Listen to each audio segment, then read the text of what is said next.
Bonjour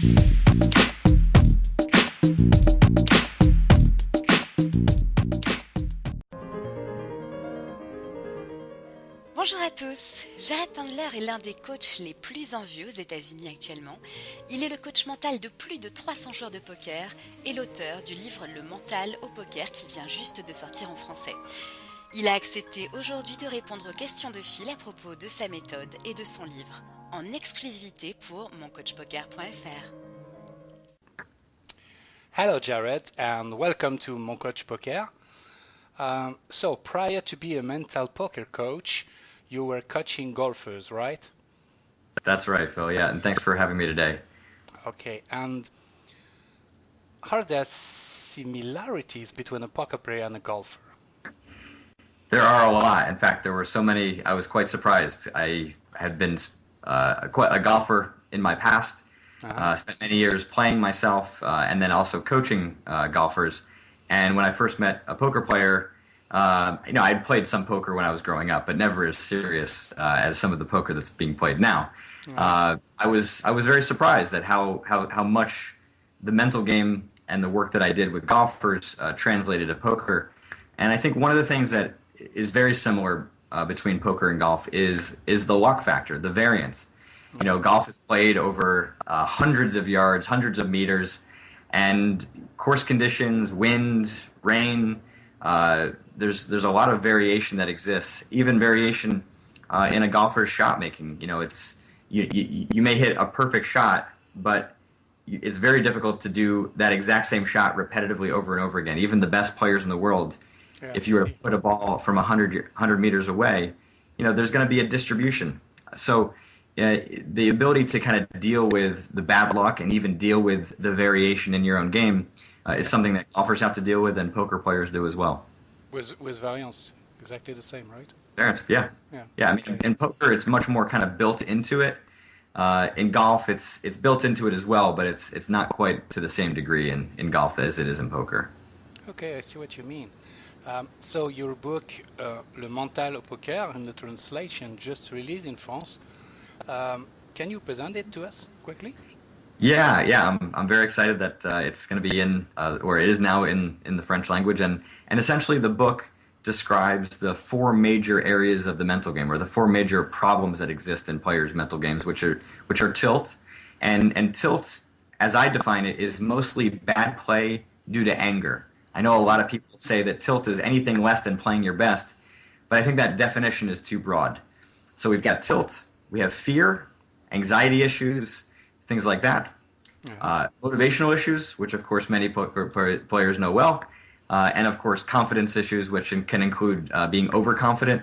Many people don't think of overconfidence as being a problem, but if it leads to bad decision making, it's a problem. And then of course you can lack confidence as well. So those are the kind of the major areas that I talk about in the book, and I also discuss some learning strategies. Many people don't realize that errors in the way that you understand the learning process can actually cause mental game problems. For example, you may expect yourself to play correctly in a certain spot because you had been watching a video, you've been talking about it with your friends, but as it turns out, that expectation was a little bit too high because you haven't put enough time into it to truly kind of learn it or master it. So understanding the learning process can actually help to reduce a lot of mental game problems. Okay.